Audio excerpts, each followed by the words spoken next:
С 15 сентября в Сыктывкаре начнет работу многофункциональный центр для детей и молодежи. Сегодня новое пространство по туристско-краеведческой, физкультурно-спортивной и социально-педагогической направленности. Здесь же для ребят начнет работу зал коворкинга, дом юнармии и даже музей истории детско-юношеского туризма.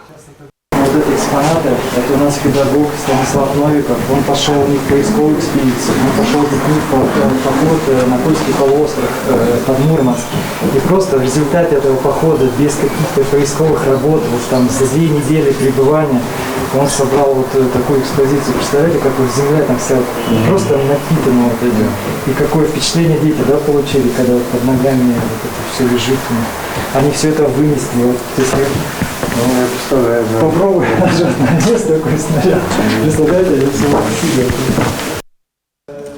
я На 3-м этаже спортзал со скалодромом для отработки практических навыков и проведения различных соревнований, актовый и тренажерный зал. Весь центр рассчитан на 700 учащихся. Здесь же, как пояснили, будут проходить общественно значимые мероприятия для детей республики. Увиденным Владимир Уйба остался доволен.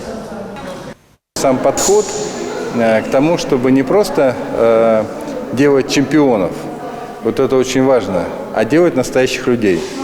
И вот здесь это чувствуется. Чувствуется в отношении педагогов, чувствуется в отношении специалистов, людей, которые относятся к детям с любовью и посвящают им жизнь свою.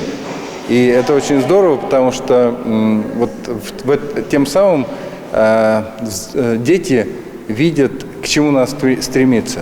Видят, если человек любит родину, если человек любит дело свое, то не случайно ведь вот девочки, которые пришли сначала вожатыми, да, потом сейчас уже студентки педвузов. То есть вот это очень хорошо, потому что это такая, знаете, ненавязчивая профподготовка, но не только к профессии, а к тому, чтобы стать человеком, чтобы стать гражданином своей страны.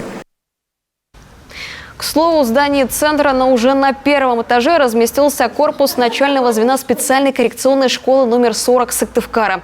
Сейчас там занимается 41 ребенок с ограниченными возможностями здоровья. Для них современные классы с ярким ремонтом и удобными партами, собственная столовая, медкабинет и еще столь нужный дефектолог и логопед.